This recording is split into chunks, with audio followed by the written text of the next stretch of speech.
India സഖ്യത്തിൽ വലിയ തീരുമാനങ്ങൾ എടുക്കുവാൻ കോൺഗ്രസ് 2024 ആദ്യ വമ്പൻ രാഷ്ട്രീയ നീക്കമാണ് കോൺഗ്രസ് ഒരുക്കുന്നത്. സഖ്യത്തിൽ നിതീഷ് കുമാറിനെ സുപ്രധാന പദവി ഏൽപ്പിക്കുവാൻ തീരുമാനിച്ചുവെന്നാണ് റിപ്പോർട്ട്. യോഗത്തിന്റെ പല നടപടികളിലും തൃപ്തനല്ല. യോഗത്തിന് ശേഷം വാർത്താ സമ്മേളനത്തിൽ പോലും അദ്ദേഹം പങ്കെടുക്കാറില്ല. ഇത് പരിഹരിക്കാൻ കൂടിയാണ് ശ്രമം. നിതീഷ് കുമാറിനെ സഖ്യത്തിന്റെ കൺവീനറാക്കാനാണ് കോൺഗ്രസിന്റെ നീക്കം. സഖ്യത്തിനുള്ളിൽ കോൺഗ്രസ് നിതീഷിനായി ശക്തമായി വാദിക്കും. ജെഡിഎസും ദീർഘകാലമായി നിതീഷിനെ അധ്യക്ഷനാക്കണമെന്ന് ആവശ്യപ്പെടുന്നുണ്ട്. അതേസമയം നിതീഷ് കൺവീനറാകുന്നതോടെ പല പ്രശ്നങ്ങളും അവസാനം കാണുവാൻ സഖ്യത്തിന് സാധിക്കും.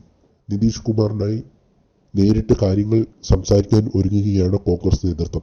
നേരത്തെ ജാതി സെൻസസും സംവരണ വിഷയവും കോൺഗ്രസിനെ രൂക്ഷമായി വിമർശിച്ച നിതീഷ് കുമാർ ഈ കാര്യങ്ങൾ കോൺഗ്രസ് സഖ്യത്തിൽ പോലും ചർച്ച ചെയ്തില്ല എന്നും നിതീഷ് ആരോപിച്ചിരുന്നു. കോൺഗ്രസ് അവർക്കിഷ്ടമുള്ളതുപോലെയാണ് കാര്യങ്ങൾ തീരുമാനിക്കുന്നതെന്നും നിതീഷ് പറഞ്ഞു. നിതീഷിനെ കൺവീനറാക്കുവാൻ മമതാ ബാനർജി അടക്കമുള്ളവർ എതിർക്കുന്നില്ല എന്നാണ് കോൺഗ്രസ് കരുതുന്നത്. ഇതാണ് നീക്കത്തിന് പിന്നിൽ. അതുവഴി നിതീഷിന്റെ പിണക്കം മാറ്റിയെടുക്കുകയും ചെയ്യാം. നേരത്തെ ജെഡിഎസിന്റെ അധ്യക്ഷനായി വീണ്ടും നിതീഷ് കുമാർ തിരിച്ചെത്തിയിരുന്നു. ലാലൻ സിംഗ് അധ്യക്ഷ സ്ഥാനം ഒഴിഞ്ഞതോടെയാണ് അദ്ദേഹം അധ്യക്ഷനായത്. പാർട്ടിക്കുള്ളിൽ ലാലൻ സിംഗിനെതിരെ പരാതികൾ ഉയർന്നിരുന്നു. അതേസമയം ഇന്ത്യ സഖ്യത്തിൽ സീറ്റ് വിഭജനം സംബന്ധിച്ച പ്രശ്നങ്ങളെല്ലാം പരിഹരിച്ചുവെന്നും സൂചനയാണ് NCP നേതാവ് സുപ്രിയ സുലെ പറയുന്നത്. സോണിയാഗാന്ധി, ഉദ്ധവ് താക്കർ, ശരത് പവാർ എന്നിവർ തമ്മിൽ ചർച്ച നടത്തിയിരുന്നു. ഇതിൽ എല്ലാ കാര്യങ്ങളും ധാരണയുണ്ടെന്നും അവർ പറഞ്ഞു.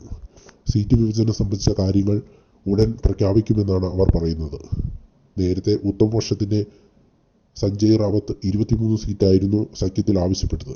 എന്നാൽ ഇത് കോൺഗ്രസ് അംഗീകരിച്ചിരുന്നില്ല. എന്നാൽ ഉദ്ധവ് താക്കർ ഈ പ്രസ്താവന തള്ളിയിരുന്നു.